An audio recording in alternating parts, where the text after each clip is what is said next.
Naniniwala ba kayo na kapag galit ang isang tao, nakikita po natin ang tunay na pag-uugali nito o pagkatao nito? At mukhang ganun po ang nangyari dito kay Sara Duterte. Kapag walang problema, walang issue, napakabait, ang galing magsalita, napakamagalang, magpapakita pa ng pagsimba sa iba't ibang simbahan, kung ano-ano pang mga mabubuting asal. Pero kapag nag-meltdown, lumalabas po yung tunay na pagkatao. At ano po yung pagkatao na yon? Kilala po ang mga Duterte doon, katulad po nung kanilang ama, na umaming mamamatay tao. Ito namang si Sara Duterte, hindi umaaming mamamatay tao pero sinasabi niya, yung kaisipan niya na gusto niyang pumatay ng tao. No? Ito po, pakinggan po ninyo. Ang bahagi ng mga ebidensya na ipinresenta kahapon, day 4 ng prosecution sa pamamagitan ng testimonya ni Attorney Jeremy Lotok. Putang ina ninyo! Itong ginagawa ko eh. Putang ina, hindi mo pala gusto ginagawa mo eh. Bakit mo sinisira pangalan ko? Joel Chua.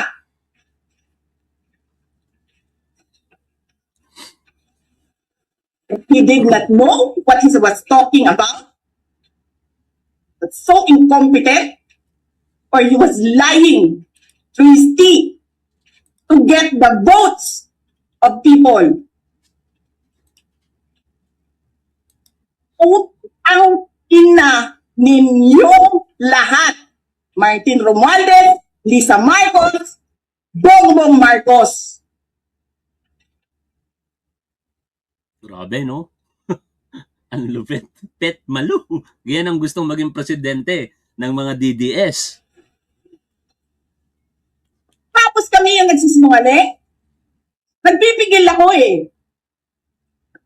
Kasi gusto ko lang magtrabaho. Gusto ko lang tapusin yun na yung ng show ninyo dyan sa House of Representatives para makabalik na kami. We have two more. Ang ina ninyo.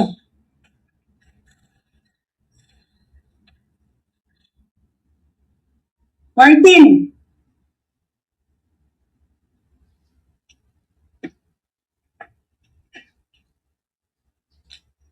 Nangangampanya tayo. Nakasakay tayo sa eroplano. Magkatabi tayo. Nagre-reklamo ka, putang ina ka, walang pera. Kasi maalis mo man ako sa presidential race, hindi pa rin ikaw ang presidente. Tingin mo. Walang bubotos yun. Please lang. Okay. Thank you. Wala.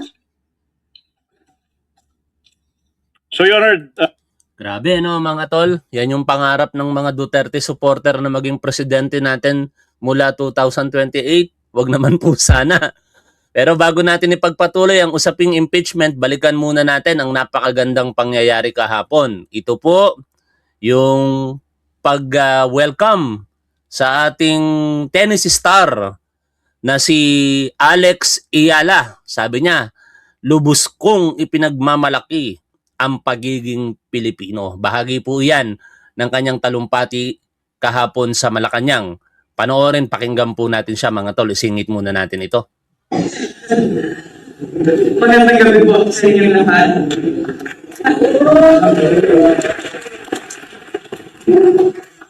Magandang gabi po sa President ng First Lady. Maraming po salamat sa napakagandang pagtanggap sa aking pagtanggap sa aking pamilya. I normally do not get very nervous when I have to talk, but today is the exception. I am pretty nervous, so thank you, Mr. President, for this special honor and for the warm welcome. I never in my wildest dreams would I have thought that I would be happy. Makasingit lang, ano. Alam nyo mga tol, isa ito sa mga pagkakataon na pagkakaisang Pilipino eh. No? Halimbawa, may laban si Alex Ayala. Tingin ko 99% No, meron pa rin kasi mga basher eh. 99% nagkakaisa tayo rooting for Alex Ayala. Kaya salamat sa kanya dahil sa kanyang kagalingan natatangi, no, na Pilipino na nakaabot doon sa pinakamataas na antas sa stage ng tennis. Biruin mo, siya yung kauna-unahang Pilipino na umabot po sa round 16 ng Wimbledon. Wala pang nakakagawa niyan sa nakalipas na panahon, tanging siya pa lamang. Kaya talagang yung recognition sa kanya ng mga Pilipino sobrang taas. At yan, salamat kay Pangulong Bongbong Marcos, kinilala ito pong si Alex Ayala. Sana naman mga DDS, huwag kayong magagalit kay Alex Ayala porket nandiyan sa Malacanang ha. Gamitin nyo naman po konti yung inyong utak. Baka matapos niyang humarap kay Pangulong Bongbong Marcos, personalin nyo itong si Alex Ayala, malaking katangahan po yon. Wala pong politika dito. Ito po ay purely dapat maging proud tayo bilang Pilipino. I'm gonna here at Malacanang Palace next to you and be receiving such kind and genuine words. And I feel very seen. And hearing that come from you, you know, I feel like all the hard work that I've done is seen. All the hours that aren't on TV are seen and validated and appreciated. So thank you so much.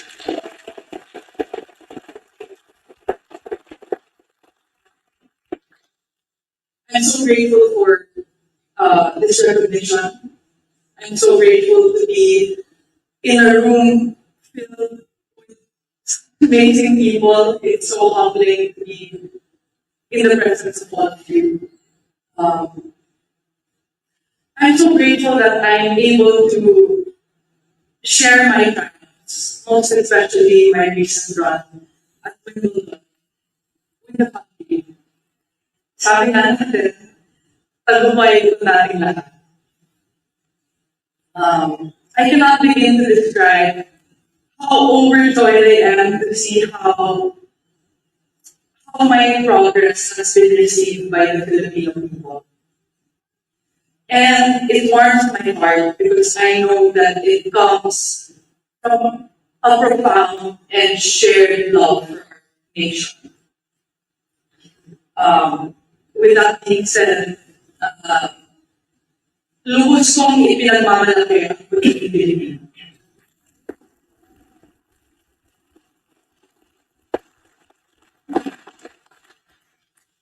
Kung gaano ka-proud si Alex Ayala sa pagiging Pilipino, hindi rin naman natin masisisi yung ilan na parang isinusuka ang pagiging Pilipino dahil po sa mga nangyayari sa ating lipunan. Pero alam niyo mga tol, wala namang perpektong lipunan eh.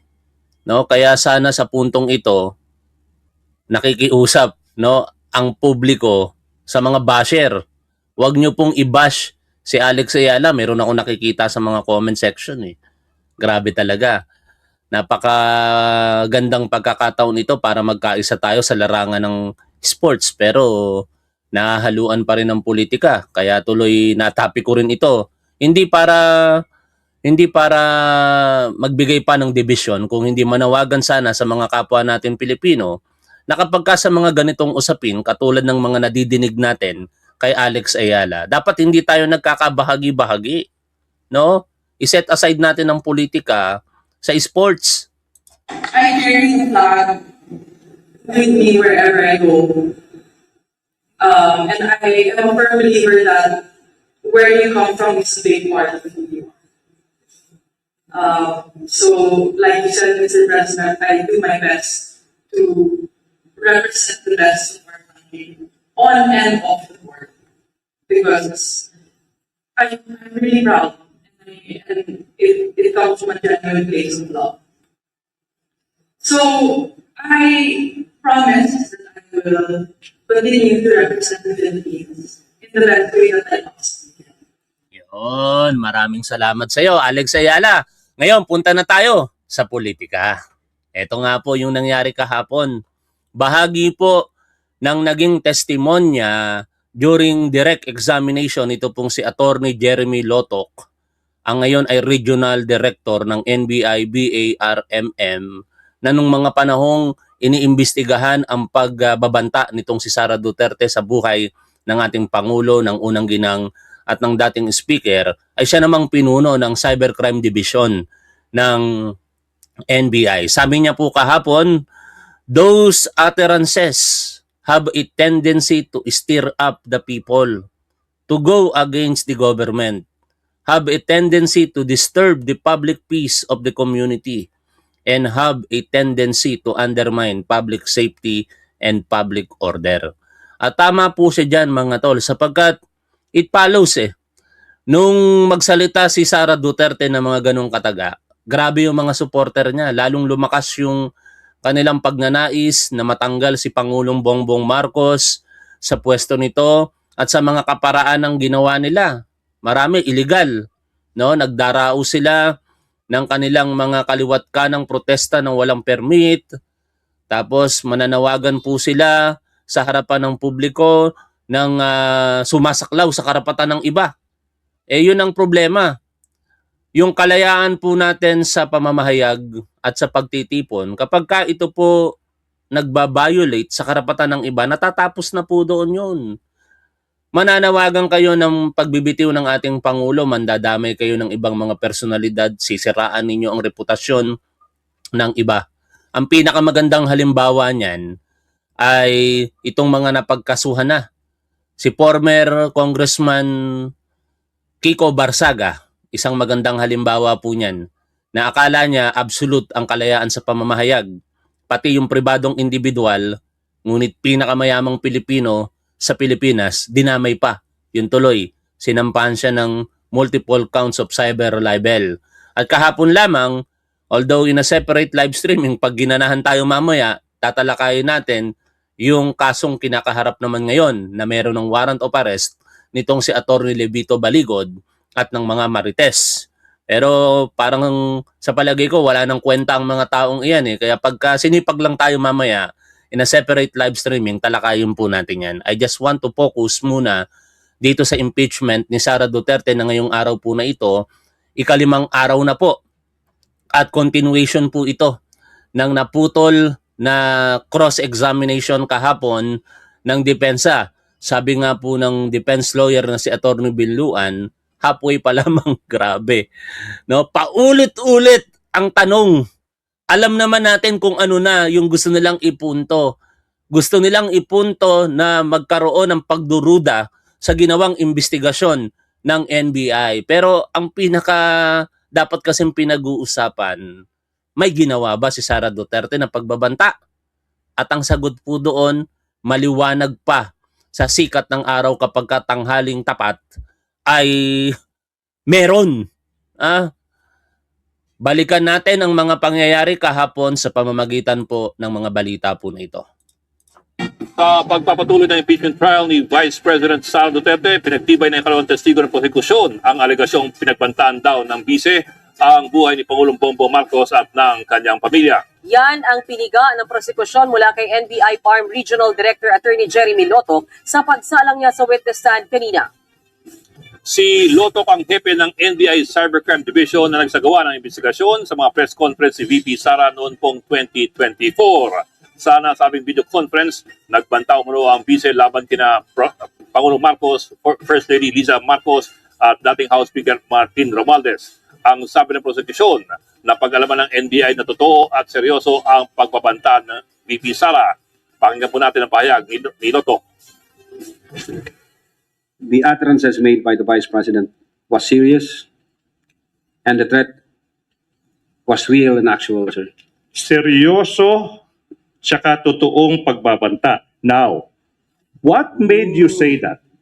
We considered the May correction, Sabi ni Seven Samurai, top 1, before Alex Ayala, meron na pala, There was Felicissimo Ampon. Matanda ka na siguro, Seven Samurai joke. alam mo yan, kapanahunan mo ba yan? Sabi niya, there was Felicissimo Ampon. considered the greatest Filipino tennis player of all time in the 1950s. He won the French Open, Davis Cup, and reached Wimbledon round of 16. Oh, ganun pala, no? Meron na palang unang Pilipino na nakaabot ng round of 16 sa Wimbledon. Salamat sa impormasyon, Seven Samurai, ah. Lalaki ito si Felicissimo, no? Oh, tapos unang-unang babae pala ang pinaka-accurate na sabihin na nakarating ng round 16 sa Wimbledon, si Alex Ayala. Salamat sa information. The content and context of the utterances made by the Vice President in November 23, 2024, as well as the utterances in October 18, 2024. Naglalabasan ng mga edad ng mga manonood natin. Si Tito Waldo sabi niya, amateur kalaban dyan, tol. No, bawal ang pro kasi dati. Then, nagbibiro lang ako mga tol, kasi hindi ko alam yun, 1979 pa lang ako pinanganak eh. Eh baka mahilig lang kayo sa history. O sige, balik na tayo dito sa ating pinapakinggang balita. Ayun nga po, sinabi po ni Attorney Lotok na maaaring magdulot po ito ng disturbance sa public order, no? Kaya at ganun nga 'yung nangyari. Mula nang magpahayag si Sara Duterte ng paglaban, actually hindi lang naman si Sara Duterte eh. Mula nang si Rodrigo Duterte ay nag-create ng issue kay Pangulong Bongbong Marcos, partikular sa pambibintang niya ng paggamit ng illegal na droga, kaliwat kanan na po talaga yung mga supporters nitong si Sara Duterte na kumikilos para po pabagsakin ang ating Pangulo sa mga kaparaan ng iba-iba. Meron sa social media, napakarami. Tapos may mga parang face-to-face sa klase. Mga nilalangaw na mga rally po nila. At dinala pa sa ibang bansa, katulad po ng pagpapalabas ng video na peke laban kay Pangulong Bongbong Marcos, ipinalabas sa Canada. Sa Canada ba o sa Amerika? Yung pinagmamalaki nilang video na kinalaunan, ang sabi ay deepfake, no? Gawa-gawa lamang po yung video para siraan si Pangulong Bongbong Marcos. Ang pangalawang basehan na tinitignan ng NBI ang literal na kahulugan ng pahayag ng bise. Ayon kay Lotok, literal na sinabi ni VP Sara na kumuha siya ng assassin para ipapatay ang Pangulo at kanyang mga kaanak. Ikatlo ay ang nature of the instruction o ang utos ng bise na patayin ang Pangulo. Halata raw na seryoso ang bise sa pagbabanta. Pakinggan ulit natin ang sinabi ni Attorney Lotok. The Vice President was furious and fuming mad when she uttered those. What made you say? Yung galit na galit, no? Naniniwala ba kayo doon mga tol? Kasi yun yung pinaka-particular words na ginamit dito. Fumingly mad at furious. Dalawang adjective na nagde-describe sa mga panahong binitawan nitong si Sara Duterte yung mga salitang pagbabanta sa ating Pangulong Bongbong Marcos. At alam naman natin, kapag galit ang tao, lumalabas yung inner evil. No? Ako, nakokontrol ko pa kahit paano.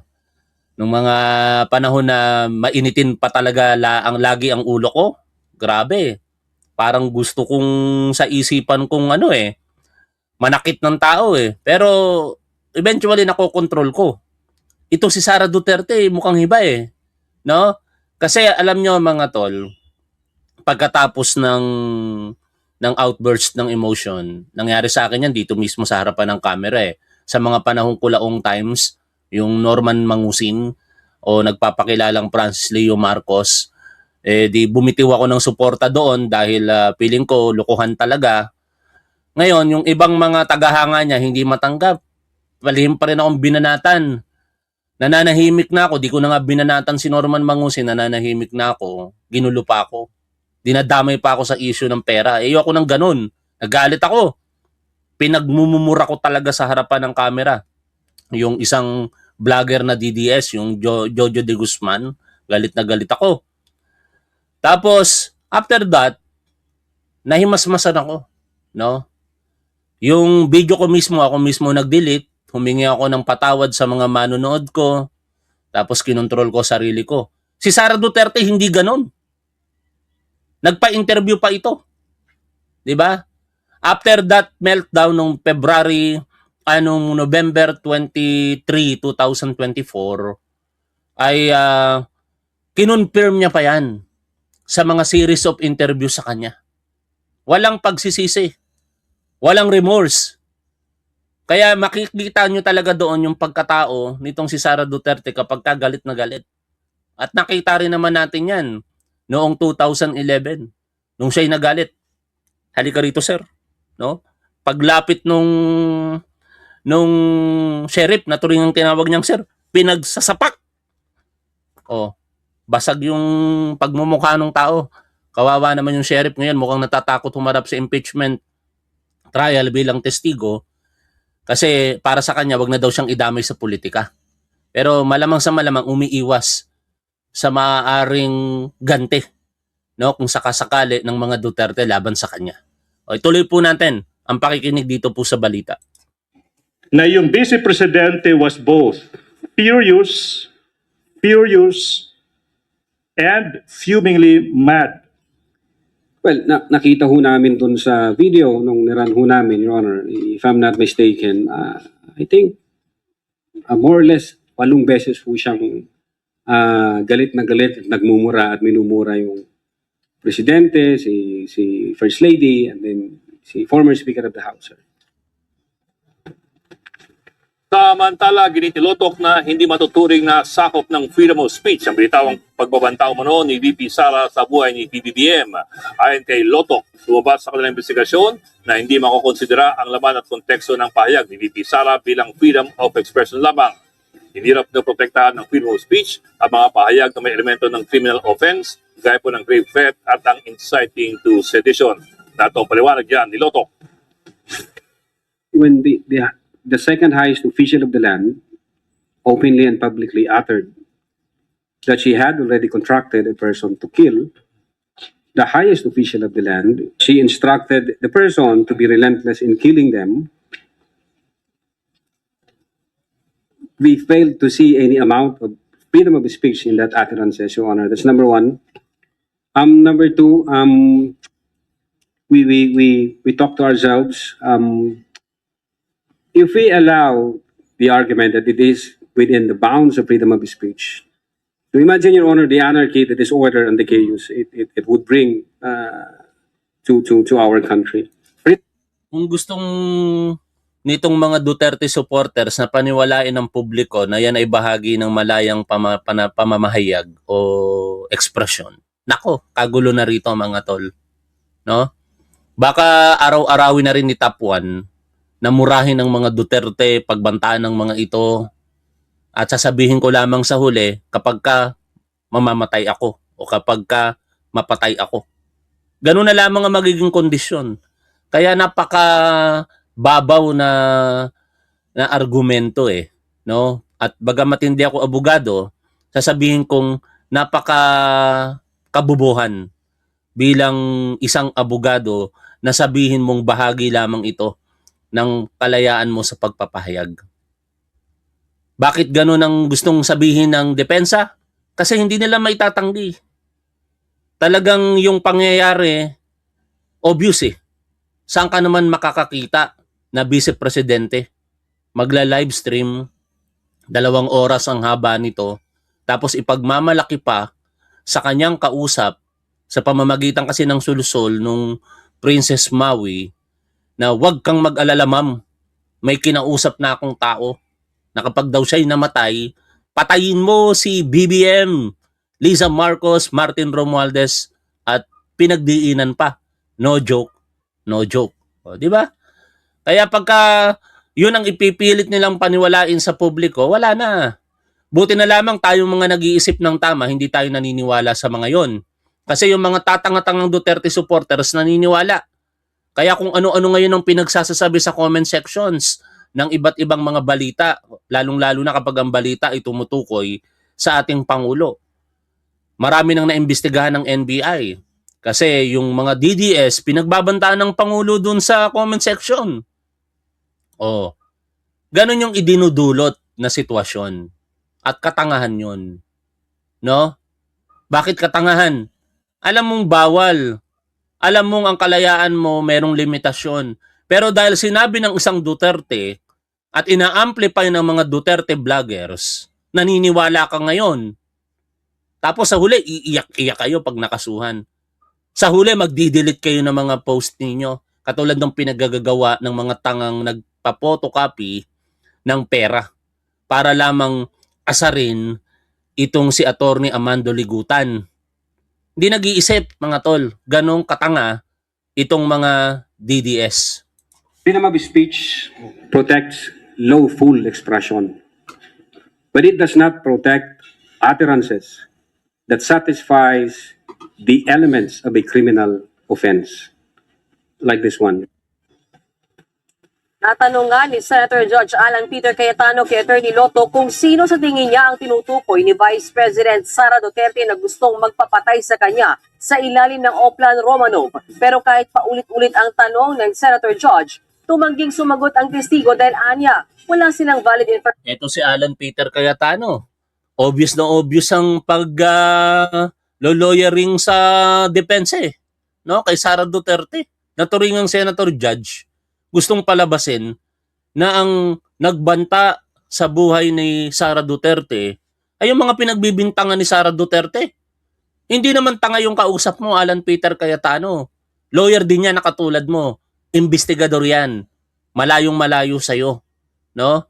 Akala kasi ng ilang mga abogado na katulad ni Alan Peter Cayetano na porket nagtapos sila sa Ateneo University ay angat na kagad sila sa ibang mga abogado. Magkakaiba ang antas ng pag-iisip ng tao, Alan Peter Cayetano. At wag mong ikumpara ang sarili mo. Lagi niya kasing sinasabi sa mindset niya, no? At gusto niya lang basahin ang mindset ng tao. Pero alam naman ng tao kung ano yung intention mo kahapon dito sa mga pagtatanong kay Attorney Jeremy Lotto. Information kaugnay niyan. Narito ang bahagi ng pagdinig. Who was the Vice President claiming na pwedeng magpapatay sa kanya? Again, Your Honor, yun po yung reason ba't nag-issue kami ng subpoena. Sino sa mind ni Vice President magpapapatay sa kanya? Well, again, Your Honor, since wala kaming makuhang valid information, Ano, hindi ba klaro sa video na ang pinagbibintangan niya is the first lady, the president, and the... Anong gusto mong palabasin? Porket ang pinagbibintangan ni Sara Duterte, yung kanyang mga pinagbabantaan na sina PBBM, yun na rin yung gusto mong sabihin itong testigo na maaaring nagbabanta sa buhay ni Sara Duterte, yung tatlo. Ako nang teteng talaga tong lawyer na ito para sa depensa. No? Senator judges yan, mga tol, ha? Si Amy Marcos din kahapon. Pero bakit hindi siya ma-call out ngayon nung gustong kinakamusta? Senator Pia Cayetano, di ba, kamusta ka nga pala? Baka pwede mo namang i-call out yung kapatid mo. No? Nung nakaraan, simple lang yung tanong ni Senator Risa Ontiveros. Parang galit na galit ka na kagad eh. Pinasaringan mo pa yung mga hindi abogado diyan sa Senado. Yung mga kapwa mo Senator judges. Speaker of the House. So sabi niya, pag pinatay ako, patayin mo silang tatlo. I cannot answer to that, Your Honor. Well, just for added Ngayon, talon tayo ng balita. Kaugnay pa rin yan. Punta tayo rito sa balita ng GMA News. Totoo, seryoso at may sapat na basehan para sampahan ng kaso. Ganyan inilarawan ng dating hepe ng Cybercrime Division ng NBI ang umunoy pagbabanta ni Vice President Sara Duterte sa buhay ni Pangulong Bongbong Marcos. Umupo bilang witness ng prosecution si Attorney Jeremy Lotto na nag-imbestiga sa kaso. At nakatutok live si Sandra Aguinaldo. Sandra. Yes, Vicky, tama ka. Isinalang nga ng prosecution team bilang witness si Attorney Jeremy Lotok. Siya po Nako, nakakita na naman ako ng tangang comments ng mga DDS. Talagang kayong mga Duterte supporters, napakatanga ninyo. Aga-aga ninyong sinasaktan ng inyong mga sarili o natutuwa talaga kayo. Again, may nagtatanong, magkano bayad kay Top 1? Eh, papakita ko na naman sa inyo ang kita ni Top 1. Medyo maliit na ngayon. Kung monti na manonood natin, 2,800 na lang eh. O, ito oh. In 28 days, ito yung bayad kay Top 1. O, mga tangang Duterte supporters ha, o nasa $8,350 pa. No, yan no. O, isaksak mo sa pagmumukha mo. Yung mga pinapanood nyo bang vlogger na mga Duterte vloggers, kayang ipakita yung kanilang mga kinikita? Ewan ko kung kaya nilang ipakita. Magsabi nga kayo. Hindi ako nagyayabang dito mga tol ha. Baka ma-misinterpret nyo ako.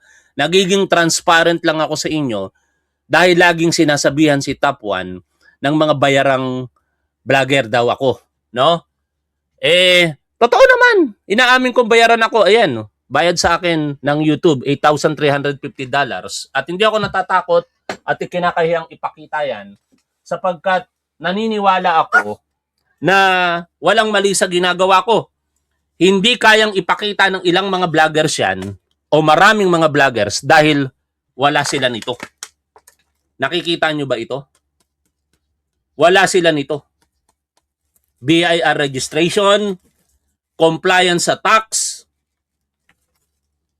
at syempre ang pagbabayad ng tax. May accountant pa ako. Alam nyo ba kung magkano binabayad ko sa accountant? Kung magkano ang services?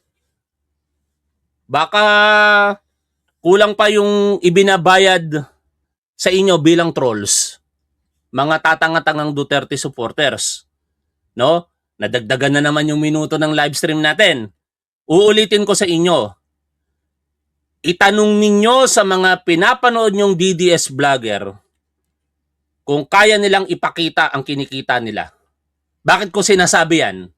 Kasi the moment na ipakita nila yan, publicly available ang information at pwede itong ibangga sa tax records nila. Malalaman kung sila ba'y tax evader o hindi. Oh, hinahamon ko ngayon lahat ng mga vloggers. Kaya nyo bang gawin to? Na maging transparent sa harapan ng publiko? I don't think so. Maraming mga sumusunod dyan na vloggers. I believe si Juan Estrellador isa.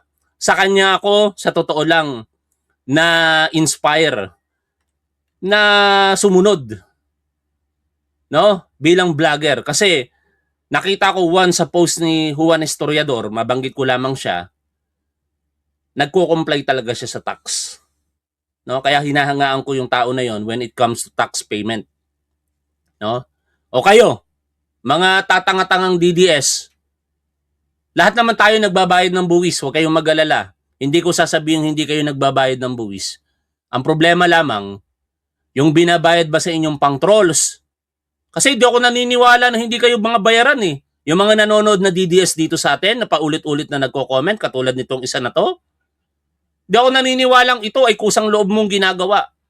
Malakas ang paniniwala ko na binabayaran ng mga yan para lamang mang-trolls. Pero syempre, hindi nyo kayang ideklara yan. Illegal yan eh.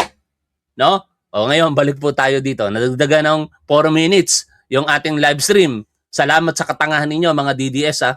O, tuloy po tayo sa pakikinig dito sa balita. po yung hepe ng Cybercrime Division ng NBI dati. At ayon sa kanya, noong 2024 ay nag-imbestiga sila. At ang kanilang daw findings ay merong seryoso at aktwal na banta ang Vice President laban sa buhay ng Pangulo, ng First Lady at dating Speaker.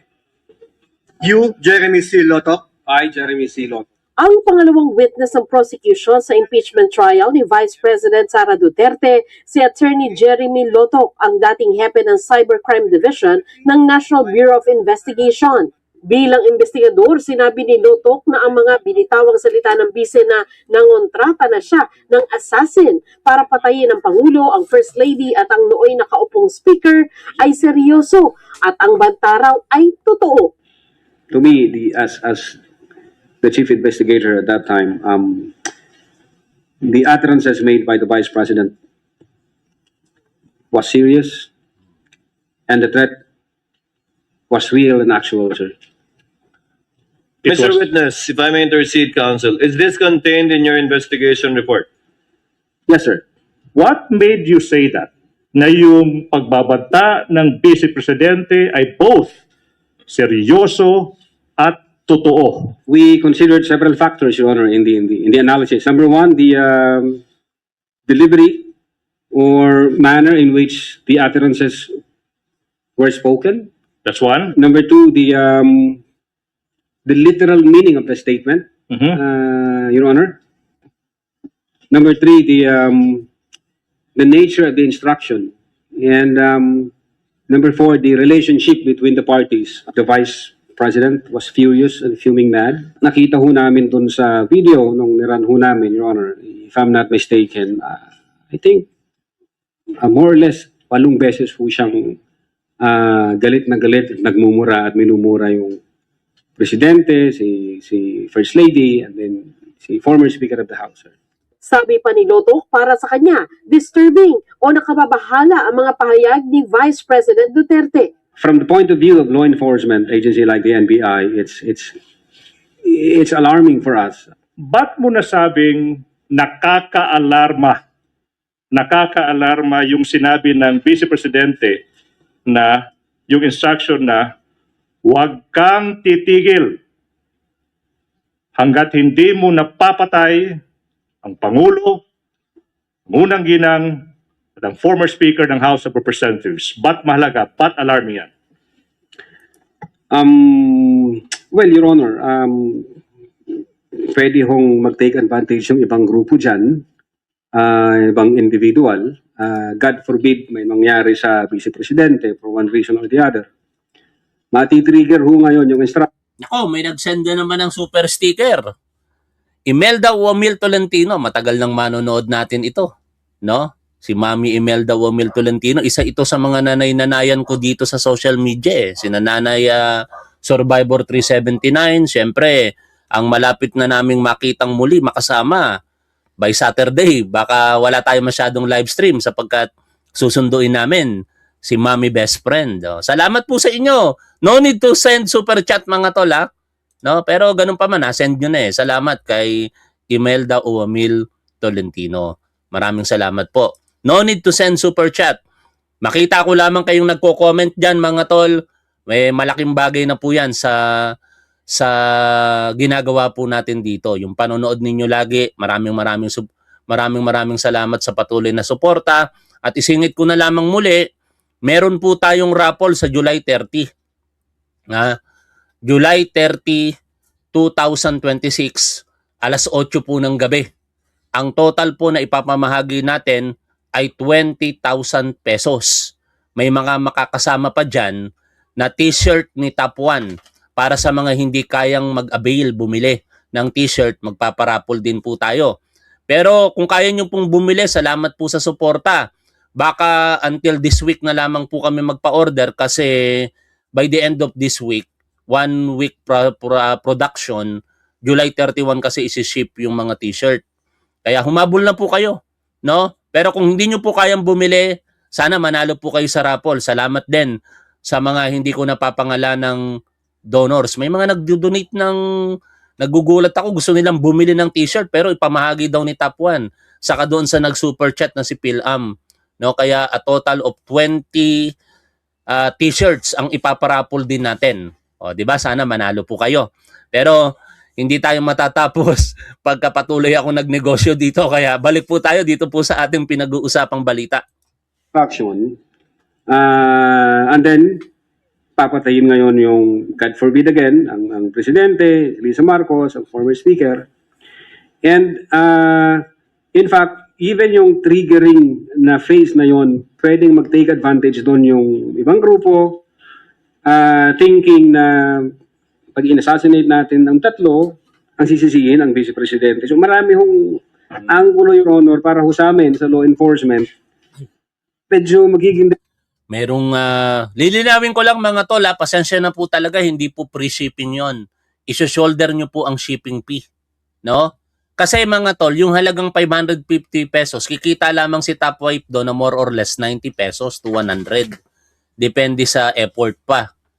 Kaya pasensya na kayo. Siyempre, kailangan din naman kumita ni top wife. Mapapagod yan. Di, magagalit pa sa akin yan pagka hindi po siya kumita dyan sa maliit na negosyo po namin. Yung shipping fee, iso-shoulder nyo po yon. Kakausapin kayo ni top wife the moment na ipapaship na sa July 31 yung mga orders ninyo. At tatanungin din kayo ni top wife, saan nyo ba gustong lagyan ng pirma ni top 1? Bumili na ako ng marker, mga tol, sa TikTok. No? Oh, kasi yung mga t-shirt, gusto ko ma-personalize. Kaya bumili po ako nito. Sinend sa akin ni top wife. Ito yung marker, oh. Pipirmahan ko yung mga t-shirt eh. Hindi naman ako sikat, no? Pero at least personalized. May pirma ni top 1 yung matatanggap po ninyong panalo sa raffle saka yung mga binili po ninyong t-shirt. This order, magiging chaotic, magiging anarchy yung society pag Sa pag-iimbestiga raw nila sa umunay pagbabanta ng bise sa buhay ng Pangulo, nakahanap pa sila ng iba pang video May bago senior pa ang discount. November press conference ng bise. Oo nga, no? Partikular na tinukoy ni Lotok ang video noong October 18 ng parehong taon. Ilang bahagi nito ang pinalabas sa harap ng senator judges. Gusto ko, ang galing yung ulo niya ba?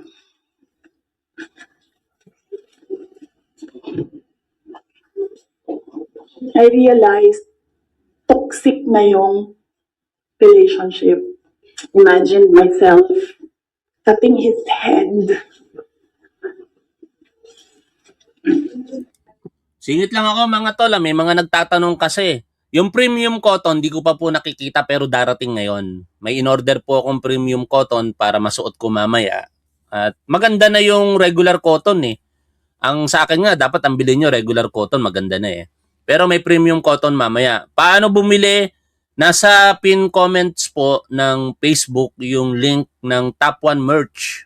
Meron po kaming Facebook page. Mag-message po kayo dito sa Top 1 merch na Facebook page. Ito po yun, no? No, pasensya na kayo. Nakapagnegosyo patuloy si Top 1 ngayon. O, yan po. O, yan po yung Facebook page natin para po sa munting negosyo na ito. At meron din po diyang binababa si Nightbot. No? Yan, nakikita niyo po yung binaba ni Nightbot. Kung nais niyo pong suportahan si Top 1, maaari po kayong bumili ng Top 1 t-shirt. Makipag-ugnayan po kayo kay Top Wife sa Facebook page po namin na Top 1 merch. Pero from time to time, binabasa ko po yung mga comments dyan. Ang instruction ko kay Top Wife, pagka may basher, i-block mo na kagad dyan sa Top 1 merch. Kasi para yan sa positibo, di ba? Dapat hindi na nagko-comment ang mga basher diyan. Doon na lang kayo sa mga pages ko. Balik na tayo dito mga tol sa balita. Nagpakita rin ng ilang bahagi mula sa November 23 press conference. Grabe, no? Ninyong lahat. Martin Romualdez, Lisa Marcos, Bongbong Marcos. 2 beses din daw nilang inimbitahan ng bise sa NBI para makuna ng pahayag, pero nagpadala lang ito ng abogado. the Vice President again did not appear, but instead sent her lawyer with another letter. Another letter. Yes, Your Honor, submitted to the Office of the Cybercrime Division. Sinasabi doon, we must state the obvious. The NBI is under the administrative supervision ng Secretary of Justice, who is an alter ego of the President. And the Executive Secretary is the chief alter ego. So, minarapat daw niya makinig sa kanyang counsel at hindi na mag-appear sa subpoena ng NBI, Your Honor. Tinanong din ng private prosecutor si Lotok tungkol sa depensa ng Vice President na freedom of expression o malayang pagpapahayag lamang ang kanya naging pananalita. When the second highest official of the land openly and publicly uttered that she had already contracted a person to kill, the highest official of the land, the First Lady and the former speaker, and that she instructed the person to be relentless in killing them, we failed to see any amount of freedom of speech in that utterances, Your Honor. That's number one. Number two, we talk to ourselves. If we allow the argument that it is within the bounds of freedom of speech, if we allow that to become the norms of our society, then who would prevent anybody from doing the same to Hindi po ako nang block dito sa live stream natin mga tol. Welcome lahat po dito.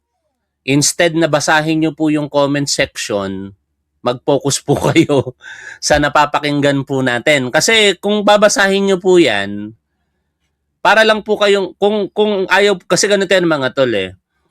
Kung ayaw po ninyong makabasa ng mga negatibo, parang nananatili po tayo doon sa comfort zone natin.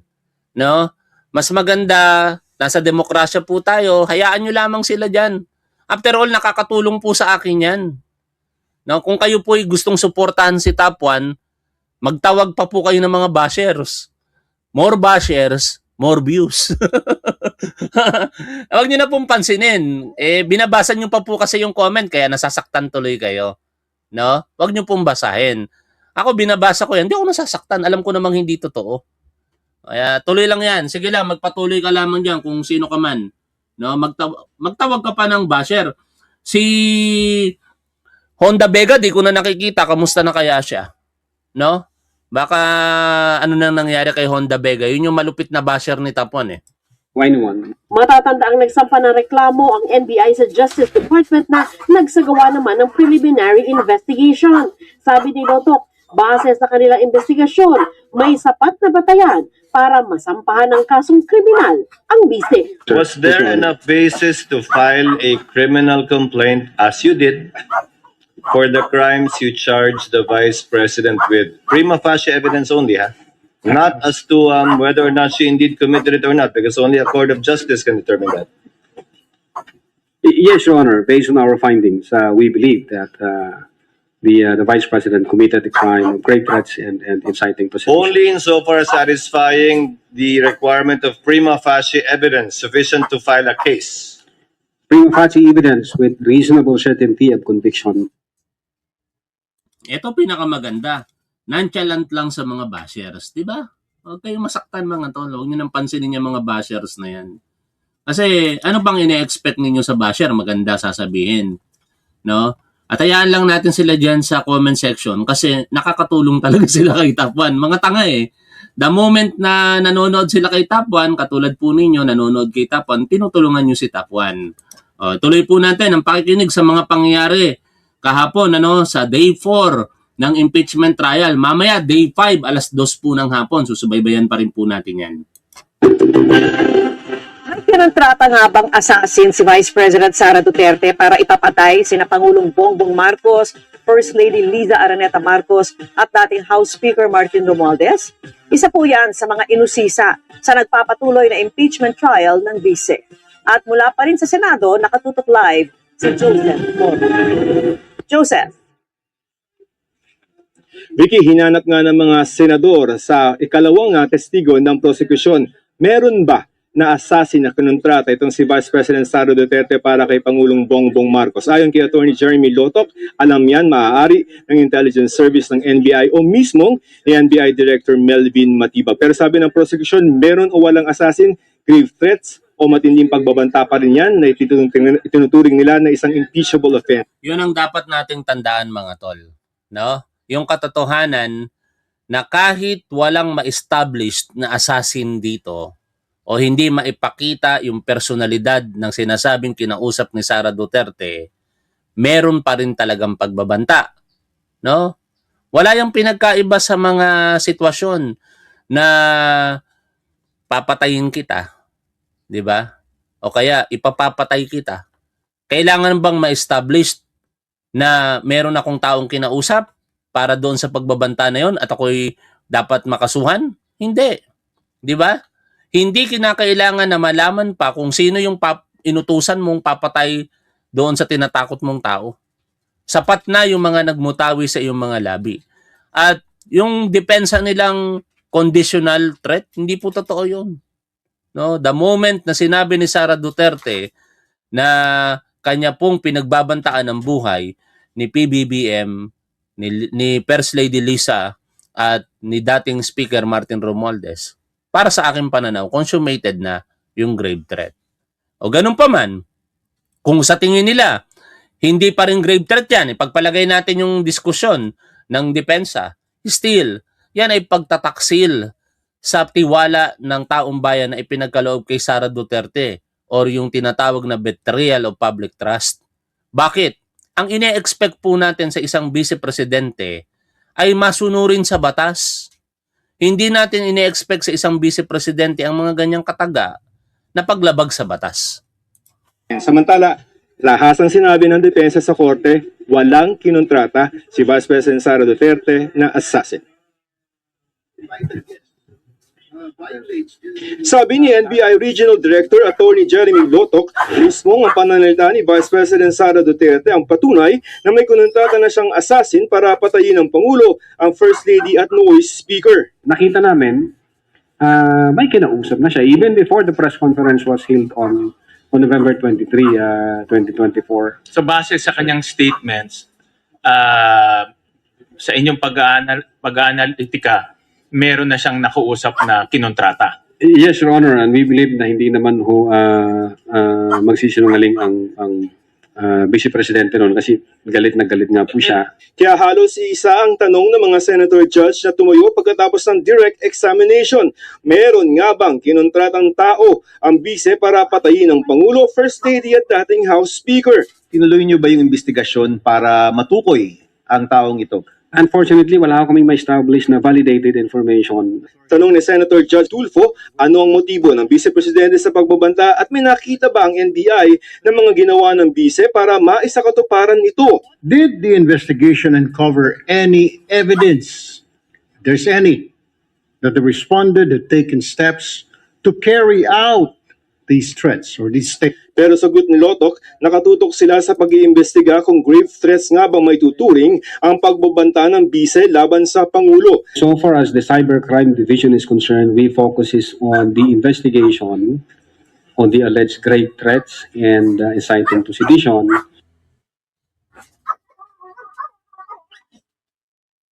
Yes, Your Honor. Dagdag pa ni Lotok, maaaring si NBI Director Melvin Matibag o ang Intelligence Service ng NBI ang may impormasyon dito. Paano kung hindi matunto ng aktual na assassin? Tanong ni Senator Judge Joel Villanueva. Hindi na ba ito may tuturing na grave threat? Sagot ni Lotok, grave threat pa rin ito. Kung hindi po ma-identify o ma-locate ang sinasabing assassin, does that automatically mean that the threat is no longer credible or actionable? The threat was absolute. Dagdag na sagot ni Lotok sa mga senador, hindi porket walang assassin na mapatunayan ay wala ng basehan ng kasong grave threats laban sa Vice. Ang mga pahayag niya raw noong November 23, 2024 sa online press conference at tatlong iba pang pahayag ay sapat na basehan na itinuturing na grave threats. Kailangan po ba ng patunay na may kinontratang assassin? Grave threats can be committed with or without condition. Si Senador Aquino, dinerecho na ang depensa. Tila hindi raw niya kasi nakikita sa mga nakalipas na panahon na itinanggi man lamang ng Vice na may kinausap siyang papatay sa Pangulo. Sagot ng depensa, wala. Magpapakita raw sila ng ebidensya. You're not denying that the Vice President spoke to a hitman? No, we are denying that, Your Honor. Bukod sa isyu ng assassin, tinanong din ng ilang mga senador kung bakit mali-mali ang mga petsa ng mga dokumentong hawak ng prosekusyon. Halimbawa, paano raw nangyari na meron ng complaint affidavit ng pagbabanta ng Vice noong November 6, 2024, gayong sa parehong petsa ay inilalabas. Yan. Pinupunto yan ng depensa. Bakit mali yung mga dates ninyo? No? Paanong mangyayari na nag-imbestiga kayo kung nauna yung pagpapatawag o nauna yung pagpapatawag bago pa doon sa tunay na pangyayari? Alam niyo, porket may mga discrepancy sa mga dates or tawagin nilang typographical errors, hindi po ibig sabihin nun pinahihina na nito ang katotohanan. No? Kung tutuusin nga, irrelevant po yun eh. Katulad ng continuing objection nitong si Attorney Ligutan kahapon sa cross-examination. Bakit? Kinorek naman na yon. Eventually doon sa ipinail na mismo ng NBI. Pero pinagpipilitan po ng depensa na may mga pagkakamali sa dates. Even si Marcos, si Amy Marcos, ganun din. O ngayon, basahin po natin yung point of view ni Fiscal EJ tungkol po dyan. Ito. Sabi po dito ni Fiscal EJ, patagalog natin kay ChatGPT para mas maunawaan po nating lahat. No? Ang sinasabi ni Fiscal EJ dito, hindi makakaapekto ng ganoon kalaki. Translate in Tagalog. Yan. Ito po yung legal explainer ni Fiscal EJ. Babasahin ko po sa inyo.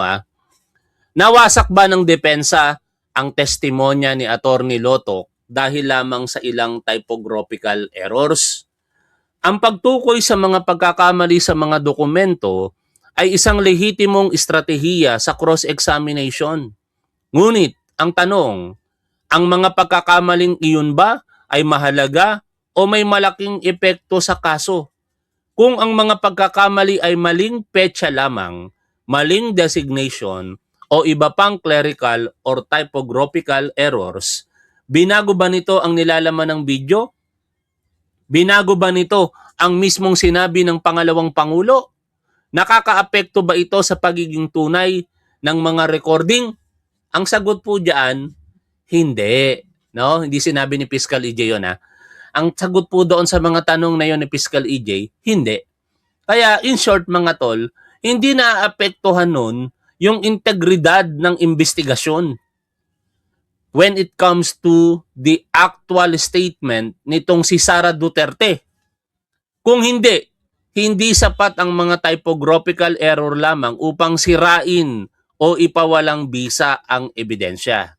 Sa batas, ito ang tinatawag na yung madalas nating naririnig sa kanilang mga abogado, non sequitur. Isang konklusyon na hindi lohikal na sumunod sa mga naunang pahayag. Para itong pagsasabing may typographical error sa affidavit o mali ang petsa sa subpoena, sa makatuwid, mali na ang buong investigasyon.